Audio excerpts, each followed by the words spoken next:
சேலம் சிவராஜ் சித்த வைத்தியசாலை தமிழ்நாட்டில் அனைத்து மாவட்டங்களிலும் மருத்துவ முகாம் தொடர்ந்து நடைபெற்று வருகிறது. மேலும் விவரங்களுக்கு www.sivarajsiddha.com. மூலிகை மசாலா பொருட்கள், நவதானியங்கள், காஃபி தூள், எண்ணெய் அரைக்கும் இயந்திரங்களை பயன்படுத்தி மாதம் 40,000 ரூபாய் வருமானம் பெற தொடர்புக்கு 9894966652. வணக்கம் சார். இந்த தடவை வந்து ஒரு 10 லட்சம் வரைக்கும் வந்துட்டு இன்க்ரீஸ் பண்ணுவாங்க அப்படிங்கிற எதிர்பார்ப்பாக இருந்தது. ஒரேடியாக 12 லட்சம்ங்கிறப்ப எல்லாரும் வந்துட்டு மகிழ்ச்சியாக அதை பார்த்துட்டு இருக்காங்க. பட் ஓவராலாக பட்ஜெட் எப்படி இருக்குன்னு நீங்கள் நினைக்கிறீங்க சார்? நீங்கள் சொல்கிறது வருமான வரி விலக்கு பற்றி. வருமான வரி விலக்கு வந்து இன்றைக்கி நிதியமைச்சர்கிட்ட ப்ரெஸ் மீட்டில் வந்து பட்ஜெட்டுக்கு பிறகு கேட்குறாங்க.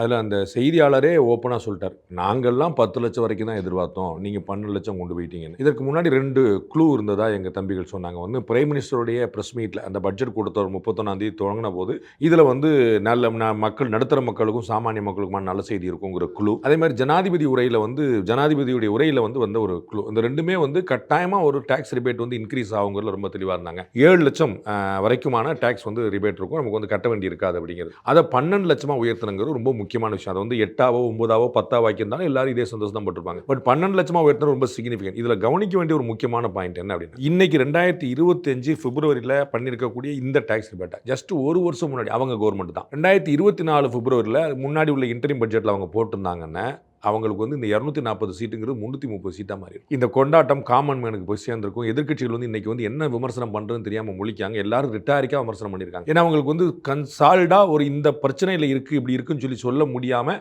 நடுத்தர மக்களுக்கு ஒன்றும் ஏழைகளுக்கு ஒன்றும் அப்படின்னு பத்தாமல் இருக்காங்களே, அவங்க வந்து ஸ்கீமை வந்து அனலைஸ் பண்ணாமல், டீகோட் பண்ணாமல், அவங்களால எதுவும் பண்ண முடியாமல் அப்படி ஒரு சாமானியமாக ஒரு விஷயம் இருக்குது. இதுதான் அங்கே முக்கியமான பிரச்சனை.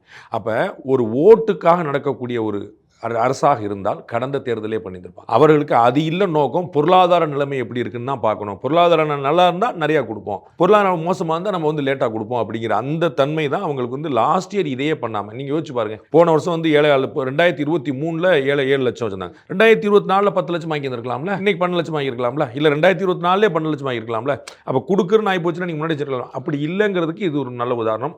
அதனால இது மக்கள் மீது ஒரு அக்கறை கொண்டிருக்கக்கூடிய ஒரு பட்ஜெட்டாக தான் நான் பார்க்குறேன். நான் நெகட்டிவாக நிறைய விஷயங்கள் பார்க்கல. இதில் நான் இன்னமும் கூடுதலாக நான் என்னுடைய தனிப்பட்ட கருத்தாக பார்த்தீங்கன்னா, இன்கம் டேக்ஸுங்கிறதே ஒன்று வேண்டாம்னு சொல்லக்கூடிய ஆள் நான். டாக்டர் சுப்ரமணிய சாமி மாதிரி நான் உடன்படுறேன். ஏன்னா நான் வாங்குகிற எல்லா பொருளுக்குமே டேக்ஸ் இருக்குது. எல்லா பொருளுக்கும் நீங்கள் வந்து ஒரு நீங்கள் வாட்ச் வாங்குறீங்க, ஒரு கிளிப்பு தோடு வாங்குறீங்க, ஒரு மூக்குத்தி வாங்குறீங்க, ஒரு பேனா, பென்சில், சட்டை, தீப்பெட்டி, சாப்பாடு, அரிசி, எல்லா பொருளுக்கும் டேக்ஸ் இருக்குது. டேக்ஸ் இல்லாத பொருள் ஒன்றும் இல்லை, டேக்ஸ் இல்லாத சேவை ஒன்றும் இல்லை. ஸோ எல்லாமே டேக்ஸ் அப்படிங்கும்போது நீங்கள் வந்து முன்னாடி அப்படி கிடையாது.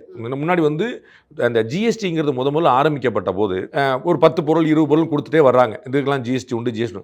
அதுக்கப்புறம் வந்து திரு சிதம்பரம் வந்து என்ன சொல்றாருன்னா, நெகட்டிவ் லிஸ்ட் அப்படின்னு ஒன்று கொடுக்குறாரு. இதை தவிர மற்ற எல்லாத்துக்கும் ஜிஎஸ்டி உண்டு. அப்போ ஒரு 10 பொருள் பேரை சொல்லிட்டு இந்த பொருள்லாம் கிடையாது, இது தவிர அப்படி இருந்தது வந்து இன்னைக்கு ஜிஎஸ்டி இல்லாத ஒரு பொருளே கிடையாது நம்ம சொல்லிக்கலாம். அந்த அளவுக்கு எல்லாமே வந்துருச்சு. அப்போ நீங்கள் எல்லா இடத்துலையும் டேக்ஸ் ரெவென்யூ கொண்டு வந்துட்டே இருக்கீங்க. நீங்கள் மாதத்துக்கு சராசரியாக 1.5 லட்சம் கோடி ரூபா நமக்கு வந்து ஜிஎஸ்டி கலெக்ஷன் சராசரியாக கூட 1.90 வரைக்கும்லாம் போகுது. நம்ம ஆவரேஜாக வச்சுக்கணும். அப்போ வந்து ஒரு வருஷத்துக்கு வந்து கிட்டத்தட்ட 18-19 லட்சம் கோடி ரூபா வந்து உங்களுக்கு ஜிஎஸ்டி வருது. இதற்கு முன்னாடி இல்லாத வருமானம் 20 லட்சம் கோடி ரூபா கிட்டத்தட்ட டேக்ஸ் கலெக்ட் ஆகுது நம்ம. அப்போ இந்த அளவுக்கு வருமானம் வந்து நீங்கள் இந்த பக்கம் குறைச்சிக்கிட்டே வரணும் தான் நான் சொல்றேன். ஏன்னா நீங்கள் மக்கள் வந்து ஜிஎஸ்டி கம்ப்ளைண்ட்ஸ் கூட்டிகிட்டே போகுது, மக்கள் வந்து கொடுக்குறாங்க. புதுசாக ஜிஎஸ்டியில் சேர்றவங்க அதிகரிச்சுட்டே போடுறாங்க, சேர்றவங்க கொடுக்குற அமௌண்ட் கூட்டிகிட்டே போகுது. ரெண்டுமே அதிகரிச்சு. அதனால தான் உங்களுக்கு வந்து இந்த கிட்டத்தட்ட 20 லட்சம் கோடியை நெருங்கி வருது ஆண்டுதோறும். வந்து அவர் இம்ப்ளிமெண்ட் பண்ணனால இன்னைக்கு கூட்டிகிட்டு தான் போகுது கிராஜுவலாக. அப்போ ஐடியை குறைக்கணுங்கிற என்னுடைய வேண்டுகோள். ஆனால் அப்படி ஒரு நாள் சாத்தியமில்ல. அந்த மைண்ட் செட் அவங்களுக்கு இருக்கான்னு எனக்கு தெரியல. பட் அதனால இது வந்து நடுத்தர மக்களை பொறுத்தளவுக்கு மிகப்பெரிய வரவேற்க வேண்டிய விஷயம். இன்னமும் கொடுத்தாலும் பரம சந்தோஷம் தான். இப்போ நீங்கள் சொன்னது எல்லாமே இப்போ நாங்களும் காலைல பட்ஜெட் அவங்க சொல்லும்போது 12 லேக்ஸுங்கன்னா எல்லாத்துக்குமே ஒரு மகிழ்ச்சியான ஒரு செய்தியாகவே இருந்தது அப்படிங்கிறத பார்க்க முடியுது. ஆனால் கொஞ்சம் உள்ளே போய் பார்த்தோம் அப்படின்னா, இங்கே சேவிங்ஸ்க்கு வந்துட்டு நம்ம மத்திய அரசு வந்து இம்பார்ட்டன்ஸ் கொடுக்கலையோ அப்படிங்கிற ஒரு விஷயத்தையும் அந்த விமர்சனங்களையும் பார்க்க முடியுது. பழைய கால முறையான எஃப்டி அதெல்லாம் நோக்கி யாரும் இங்கே போகல. எல்லாருமே ஷேர் மார்க்கெட்டில் இன்வெஸ்ட் பண்ண ஆரம்பிச்சிட்டாங்க. இளைஞர்கள்லாம் பங்குச்சந்தையில் ஃபுல்லாக இன்வெஸ்ட் பண்ணிட்டு இருக்காங்க. ஸோ அங்கேருந்து வர முதலீட்டில் உங்களுக்கு லாபம் கிடைச்சிது அப்படிங்கிறப்ப உங்களுக்கு அந்த 12 லேக்ஸ் அந்த பெனிஃபிட்டை வந்து அனுபவிக்க முடியாதுங்கிற ஒரு விஷயம். கேபிட்டல் கெயின் டாக்ஸ் அப்படிங்கிறத நீங்கள் கன்ஃபியூஸ் பண்ணிக்கிறீங்க. ஒன்று சேவிங்ஸ் வேறு, இன்வெஸ்ட்மெண்ட் வேறு. இந்த 2 வித்தியாசத்தை புரிஞ்சுக்கணும். நான் என்கிட்ட வரக்கூடிய 10 லட்ச ரூபாயை நான் அப்படியே தூக்கி பேங்க்கில் போட்டுதான், தட் இஸ் கால்டு சேவிங்ஸ். அதுக்கு ஒரு இன்ட்ரெஸ்ட் உண்டு, அதுக்கு ஒரு இன்ட்ரெஸ்ட் கம்மி உண்டு. அது வந்து நிறையா போடுவாங்க. அது எஃப்டியில் போட்டால், செல்வ மகள் திட்டத்தில் போட்டால், போஸ்ட் ஆஃபீஸில் போட்டான்னு இந்த மாதிரி நிறைய விஷயங்கள் இருக்குது. நீங்கள் தமிழ்நாட்டில் பவர் ஃபைனான்ஸ் கார்பரேஷனில் போட்டான்னு ஒன்று இருக்கும். அந்த கவர்மெண்ட்டோடைய கடன் பத்திரங்கள் இருக்குது. இதை மாதிரிலாம் செஞ்சால் அது வந்து சேவிங்ஸ், அது வேறு. நீங்கள் சொன்னது வந்து இன்வெஸ்ட்மெண்ட். சரிங்களா? இன்வெஸ்ட்மெண்ட் அப்படின்னா அதில் ஒரு ப்ராஃபிட் ரிஸ்க் லாஸ் இருக்குது. லாபத்துக்கு, ப்ராஃபிட்டுக்கு தான் வந்து டேக்ஸ் போடுறாங்க. அப்போ பிஸ்னஸ் தான் அது. நீங்கள் இன்வெஸ்ட் பண்ணுங்க, இட்ஸ் அனதர் பிஸ்னஸ். நீங்கள் வந்து இங்கே ஒரு பொருளாக வாங்கி விற்கிறீங்க, அங்கே வந்து ஷேரில் விற்கிறீங்க. ஸோ ஷேரும் வந்து அந்த இடத்துல ஒரு கமாடிட்டி தான், அந்த இடத்துல ஒரு பொருள் தான். அப்போ அதில் வரக்கூடிய லாபத்தில் வந்து நீங்கள் இந்த 12 லட்சம் நீங்கள் வந்து ஃபைனான்ஸ் மினிஸ்டர் இந்த கேள்வி கேட்டாங்க, அது ரொம்ப அழகாக எக்ஸ்பிளைன் பண்ணாங்க அவங்க. நான் வந்து ஒரு ஸ்ட்ரெஸ் பண்ணி கிளாரிட்டி கொடுத்துருங்கிறதுக்காக தான் சொன்னேன். ஆனால் டே 1ல இருந்தே இன்கம் டேக்ஸ் வேற, இந்த கேபிட்டல் கெயின் டேக்ஸ் வேற. கேபிட்டல் கெயினில் வரக்கூடிய ப்ராஃபிட் வந்து இன்கம் டேக்ஸில் வராது. நம்ம வந்து இன்கம் டேக்ஸ்க்கான எக்ஸாம்ஷன் சீலிங் கொடுத்தீங்கன்னா 1.5 லட்சம் வரைக்கும் எக்ஸாம்ஷன் அப்படின்னு ஒரு கணக்கு வச்சிருப்பாங்க. இப்போ வீட்டு வரிக்கான லோனுக்கு வந்து ஒரு சீலிங் வச்சிருவாங்க, ஒரு பேஜுக்கு 1.5 லட்சம் வச்சுக்கணும். நீங்கள் வந்து நான் ஹவுசிங் லோன் வாங்கியிருக்கேன் அப்படின்னா ஹவுசிங் லோனுக்கு ஒரு எக்ஸாம்ஷன் கொடுப்பாங்க, அது வந்து டேக்ஸில் தள்ளுபடி. நான் சொல்ல புரியுதா? கரெக்டாக சொல்றேன்னா, நான் வீட்டுக்கு லோன் வாங்குறேன், லோன் வாங்கினா அதுக்கு வந்து மாசம் இஎம்ஐ கட்டுவேன். அந்த இஎம்ஐ வந்து ஒரு அதுக்கு வந்து எக்ஸாம்ஷன் கொடுப்பாங்க. Still they are following in old regime, அது உங்களுக்கு தெரியுது. ஆமா, புதுசுலயும் உண்டு அந்த மாதிரி. அதுல என்ன கணக்கு அப்படின்னா, அந்த ஹவுசிங் லோன் நீங்க வாங்கினாலும் கொடுத்தாலும் ஹவுசிங் லோன் இஎம்ஐ கட்டினாலும் எவ்வளோ வரைக்கும் ஒரு கணக்கு இருக்கு. நீங்கள் 10 கோடிக்கு வீடு கட்டி 1 கோடி ரூபா நான் இஎம்ஐ கட்டுறேன்னா, சார் இஎம்ஐ வந்து எனக்கு 1 கோடி வருது, 1 கோடி எனக்கு எக்ஸாம்ஷன் கொடுக்க கிடையாது. ஹவுசிங் லோனுக்குன்னா இவ்வளோ தான் ஒரு சீலிங் வச்சிருக்காங்க. நீங்கள் எஜுகேஷனுக்கு நான் வந்து செலவழிக்கிறேன் பிள்ளைகளுக்கு அப்படின்னு சொன்னால் அதுக்கு ஒரு சீலிங் வச்சிருக்காங்க. இப்படி ஓவராலாக எல்லாம் சேர்த்து ஒரு எக்ஸாம்ஷனுக்கு ஒரு லிமிட் வச்சிருக்காங்க. இப்படி சீலிங் மேலே சீலிங் வச்சிருக்காங்க. அந்த மாதிரி தான் டே 1லேருந்து கேபிட்டல் கெயின் டேக்ஸுங்கிறது இதில் கிடையவே கிடையாது. அது நம்ம புரிஞ்சிக்க வேண்டியது. ஸோ இன்னைக்கு அந்த அம்மா வந்து இன்னைக்கு சொல்லும் போது ஒரு கிளாரிட்டிக்காக 12 லட்சம் வரைக்கும் நோ டேக்ஸ் சொன்னோன்னே, நோ டேக்ஸ் சொன்னப்போ நீங்கள் எப்படி கேபிட்டல் கெயின் டேக்ஸ் போடலாம், யாரும் சண்டைக்கு வந்துடக்கூடாதுங்கிறக்காக புரிய சொன்னாங்க. ஆனால் அதுக்கு முன்னாடியே பார்த்தீங்கன்னா 2024, 2023, 2022 எல்லா பின்னாடி வருஷங்களும் பார்த்தீங்கன்னா கேபிட்டல் கெயின் டேக்ஸ் வந்து தனி, ஐடி தனி. இது எப்படி தான் இருந்திருக்கு. இப்போ அதாவது நம்ம நியூ ரெஜிம் ஃபாலோ பண்ணுறோம் அப்படின்னா still we can save in FD, இந்த மாதிரி விஷயங்கள்லாம் நம்ம ஃபாலோ பண்ண முடியும். பட் இப்போ எல்லாருமே இதை நோக்கி தானே போயிட்டு இருக்காங்க. யாருமே வந்து சேவிங்ஸ் வேற, இன்வெஸ்ட்மெண்ட் வேற. நீங்க சொல்றது, நீங்க அரசு நீங்க கடன் பத்திரத்துல வாங்க, கவர்மெண்டோட தமிழ்நாடு கவர்மெண்டோட கடன் பத்திரம் வாங்க, யூபி கவர்மெண்டோட கடன் பத்திரம் வாங்க, ஃபின் கார்பரேஷனோட இது வாங்க, பவர் ஃபின் கார்பரேஷனோட வாங்க, போஸ்ட் ஆஃபீஸில் போடுங்க, செல்வ மகள் திட்டத்தில் சேமிங்க. இந்த மாதிரி நீங்கள் இருக்கிற சேவிங்ஸ் திட்டம் பூரா கிசான் விகாஸ் பத்திரா வாங்க. இதை மாதிரி எல்லாத்துலையும் பண்ணுங்க. அதுக்கு ஏற்கனவே இருக்கக்கூடிய எக்ஸாம்ஷன்ஸ்லாம் அப்படியே இருக்கு. ஏடிஜி கொடுக்குறது மற்றெல்லாம் அப்படியே இருக்கு. நீங்க பண்ண போற ஷேர் மார்க்கெட்டுங்கிறது சேவிங்ஸ் கிடையாது. அது மாதிரி ஞாபகம், அது இன்வெஸ்ட்மெண்ட். இப்போ இதுல என்னன்னா அவங்க ஓல்ட் ரெஜிமுக்கு எந்த ஒரு அனௌன்ஸ்மெண்ட்டும் கொடுக்கவே இல்ல.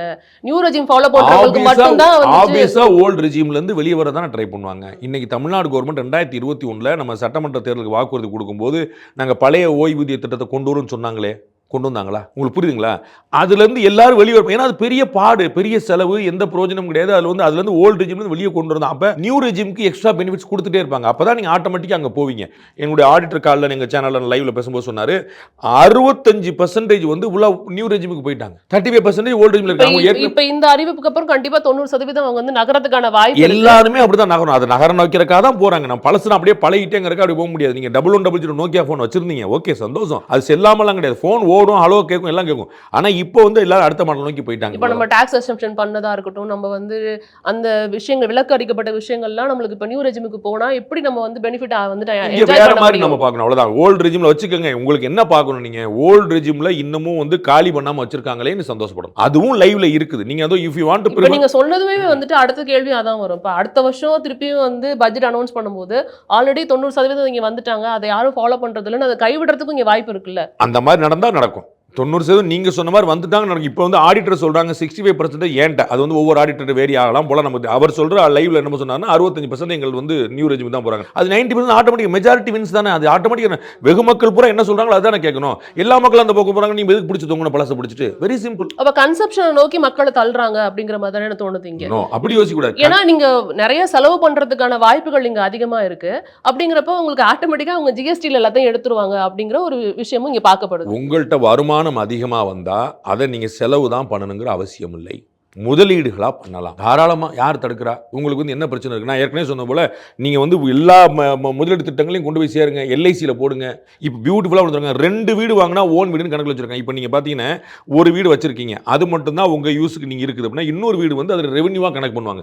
இப்போ இந்த பட்ஜெட்டில் பியூட்டிஃபுல்லாக 2 வீடு உங்கள் ஓன் ஹவுஸாக வச்சுக்கலாம். அப்போ நீங்கள் ஒரு வீட்டில் தங்கியிருக்கீங்க, இன்னொரு வீட்டில் வந்து வாடகை வாங்கிட்டு இருக்கிறீங்க. அந்த வாடகையும் எக்ஸாம் பண்ணிடுறோம். 2 வீடு உங்கள் சொந்த வீடாக கருதிக்கலாம்னு சொல்லியிருக்காங்க. முன்னாடி வந்து ஒரு வீடு சொந்த வீடு, இன்னொரு வருவாய் தரக்கூடிய வீடு, அந்த வருவாய்க்கு வரி.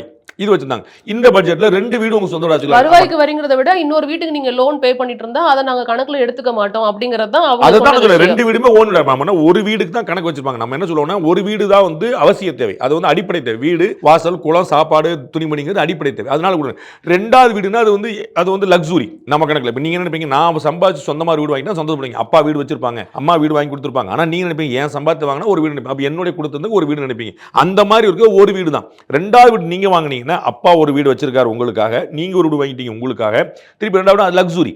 ஆனால் அதையும் பரவாயில்லன்னு சொல்லி கொண்டு வந்திருக்காங்க. 2வது இன்னொரு விஷயம் பாருங்க, வீட்டு வாடகை மூலமா உங்களுக்கு வருமானம் வருதா, அதையும் கூட்டியிருக்காங்க. அதுக்கு வந்து டிடிஎஸ் வந்து அதே கொடுங்க. அப்ப நீங்க வந்து ஆனா இது எதுவுமே வந்து 50,000 ரூபாய்க்கு ஒருத்தவங்க வாடகைக்கு விடுறாங்கன்னா அவங்க வந்து மிடில் கிளாஸ்லயே வரணும். மிடில் கிளாஸ் வந்து 50,000 ரூபாய் கொடுத்து வாடகை யாரும் இருக்க போறதும் இல்ல, விடுறவங்களும் 50,000 கொடுக்குறவங்க வாடகைக்கு விடுறவங்களும் மிடில் கிளாஸ் கிடையாது. ஆனா இங்க வந்து அனௌன்ஸ்மெண்ட் பண்ணது இது மிடில் கிளாஸ்க்கான பட்ஜெட் அப்படிங்கிற மாதிரி தான் அனௌன்ஸ் பண்ணாங்க. அந்த 12 lakh எக்ஸம்ஷன் பாராட்ட வேண்டிய விஷயம். பட் இது ரெண்டும் வந்து அவசியமா 12 லட்சம்னா மாசத்துக்கு 1 லட்சம் அர்த்தம். உங்களுக்கு தெரியும், நீங்க சென்னையில இருக்கீங்க, நானும் சென்னையில் உட்காந்துருக்கேன். சென்னையில் ஒருத்தர் 1 லட்ச ரூபா சம்பாதிச்சாலே நல்ல சம்பளம் சொல்லிடலாம். அது வந்து ஐயோ பாவம் 1 லட்சம் தான் சம்பாதிக்கிறான்னு சொல்ல இடத்துல இல்லை. நம்ம எல்லாருடைய சம்பளமும் எல்லாருக்கும் தெரியும். அதனால 1 லட்ச ரூபா சம்பாதிச்சாலும் நல்ல சம்பளம் தான் சென்னையிலேயே. அப்போ விருதுநகரில், விழுப்புரில், களியக்காவலியில், விழுப்புணூரில், மல்லியில், ராஜபாளையத்தில் நீங்கள் யோசிச்சிங்கன்னா அது நல்ல சம்பளம். அங்கேயும் ஒருத்தர் 1 லட்ச ரூபா சம்பாதிப்பார்ல. அப்போ 1 லட்சங்கிறது மெட்ராஸில் மட்டுமே சம்பாதிப்பாங்கன்னு சொல்ல முடியாதுல்ல. அப்போ ஏற்கனவே உங்களுக்கு வந்து அக்ரிகல்ச்சருக்கு வந்து டேக்ஸ் எக்ஸம்ஷன் இருக்குது, உங்களுக்கு 100 யூனிட்டுக்கான மின்சார இலவசம் இருக்குது, எல்லா விஷயங்களும் ஒன்று சோலார் கொண்டு வந்திருக்காங்க. அது மாதிரி ஒன்றொன்னா கொடுத்து வராங்க. அப்போ வந்து இது எல்லாருமே நீங்க 12 லட்சம் ரூபாய் வரைக்கும் தள்ளுபடி அப்படின்னா அதுல ஏழைகளும் வருவாங்கல்ல. நீங்க 12 லட்ச ரூபாய் பணக்காரன் மட்டும் ஏன் கணக்கில் போறீங்க? ஏழை, கீழ் நடுத்தரம், மத்திய நடுத்தரம், மேல் நடுத்தரம் எல்லாருமே தானே வருவாங்க. அப்ப அப் டு இவ்வளவுன்னு சொல்லி சொன்னா நீங்க 12 லட்சத்தை ஏன் நிக்கிறீங்க? 4 லட்ச ரூபாய் வரைக்கும் டாக்ஸ் கிடையாதுன்றாங்க. 4 to 8ன்னு ஒரு ஸ்லாப் போடுறாங்க. அப்ப 4ல இருந்து 8 வரைக்கும் அந்த ஸ்லாப் இருக்குல்ல. அப்ப அந்த 8 வரைக்கும் ஒரு ஸ்லாப் இருக்குன்னா அதுல வந்து 50,000 சம்பாதிக்கணும் வர்றாங்க, 1 லட்ச ரூபாய் சம்பாதிக்கணும் வர்றாங்க. நீங்க ஏன் கவலைப்படுறீங்க? அப்ப இது வந்து மத்திய தரத்துக்கு இல்ல, இது வந்து பணக்காரர்கள் ஏன் முடிவு பண்றீங்க? அதுதான் நான் கிளியரா சொன்னேன். அந்த எக்ஸம்ஷனை வந்து நான் பாராட்டக்கூடிய விஷயம் தான். இப்ப எல்லாருமே அதான் பேசிட்டு இருக்கோம். நான் அந்த இடத்துக்கு வரல.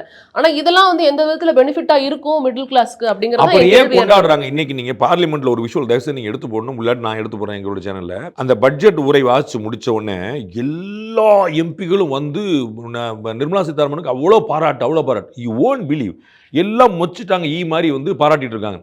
பிரைம் மினிஸ்டர் நரேந்திர மோடி தன்னுடைய சீட்லேருந்து எந்திரிச்சு வந்து 2 டேபிள் தாண்டி அவங்களுக்கு வந்து வாழ்த்து சொல்லிட்டு போறாரு. அவ்வளோதான். பிரைம் மினிஸ்டர் வந்து அவர் கண்ணை காட்டினாங்கன்னா ஃபைனான்ஸ் மினிஸ்டர் வந்து நிற்கணுங்க. அது அவர் புரோட்டோக்கால், அவர் எங்கே இருக்காரு, நம்ம எங்கே இருக்காங்க. ஆனால் அவங்க வந்து இதை மாதிரி எல்லாம், அதாவது பிரைம் மினிஸ்டர் வந்து ஒரு கைட்லைன் கொடுத்துருப்பார். சரிங்களா, இப்படி பாருமா, நீ கொஞ்சம் மிடில் கிளாஸ் கொஞ்சம் ஃபோக்கஸ் பண்ணுமான்னு கொடுத்துருப்பாங்க. அப்புறம் இவங்க வந்து ரெவன்யூ செக்ரட்டரி, ஃபைனான்ஸ் செக்ரட்டரி, எல்லா காமர்ஸ் செக்ரட்டரி, இண்டஸ்ட்ரியல் செக்ரட்டரி எல்லாரையும் உட்காந்து வச்சு பேசி அதை தூக்கி இங்கே போடு, ஆட்டத்துக்கு மாட்டில் போடு, மாட்டத்துக்கு ஆட்டில் போடு, நிறைய போட்டு ஏன்னா அவங்க பட்ஜெட்டையும் அவங்க ஹேண்டில் பண்ணணும். 4.4% கீழே தான் வந்து உங்களுக்கு பற்றாக்குறை வந்து நிப்பாட்டணும். அப்படி எல்லா 150 கணக்கு அவங்களே செக்ஸ் அண்ட் பேலன்ஸ் வச்சிருக்காங்க.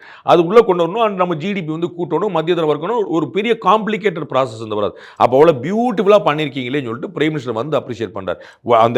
அந்த சசி தரூர் அவர் சொல்றார், காங்கிரஸ் கட்சியோட எம்பி, இந்த 12 லட்ச ரூபா வரைக்கும் நோ டாக்ஸ் அப்படின்னு சொல்லி சொன்ன உடனே அப்ளாஸ் பார்க்கணும் ஹோல் பார்லிமெண்ட்ல. அவங்க யாரும் இந்த குரூப்லேயே வர்றதில்ல, புரியுங்களா? 12 லட்சத்துக்கு காத்திருக்கிறவங்க, அவங்களாம் 1 லட்சத்துக்காக காத்திருக்க, அவங்களாம் வேற ரேஞ்சு. ஆனால் அவங்களுக்கே அது வந்து பெரிய குஷி, அப்பா அப்படின்னு. இப்போ என்னென்ன இதில் முக்கியமான விஷயம் நீங்கள் பார்க்கணும், இது என்ன செய்யுதுன்னா டாக்ஸ் எக்ஸம்ஷன் மட்டும் கொடுக்கல, டாக்ஸை ஏமாத்துறதையும் தவிர்க்குது. நீங்க ஓரளவுக்கு மேலே கழுத்தை நிற்கும் போது ஒரு பொய் சொல்ல ஆரம்பிச்சிருவீங்கல்ல, எதுக்கடா எப்படி இதை கேட்பான், நம்ம மாற்றி சொல்லிடுவோம்னு கிளம்புவீங்களா? உங்களை பொய் சொல்ல விடாமல் உங்களை நேர்மையாக்குது. அதை நீங்கள் பார்க்கணும். அப்போ நீங்கள் வந்து 1 லட்ச ரூபா வரைக்கும் டாக்ஸ் பண்ணும்போது கணக்கு சார் சரியா போட்டு சொல்லுங்க சார், நமக்கு எதுக்கு சார் ஏமாத்திட்டு அப்படிங்கிற வருவான். அப்போ வந்து ஒரு ரெஸ்பான்சிபிள் சிட்டிசன்ஸை கொண்டு வரதுக்கான மூவும் சேர்த்து இங்கே வந்து நிற்குது.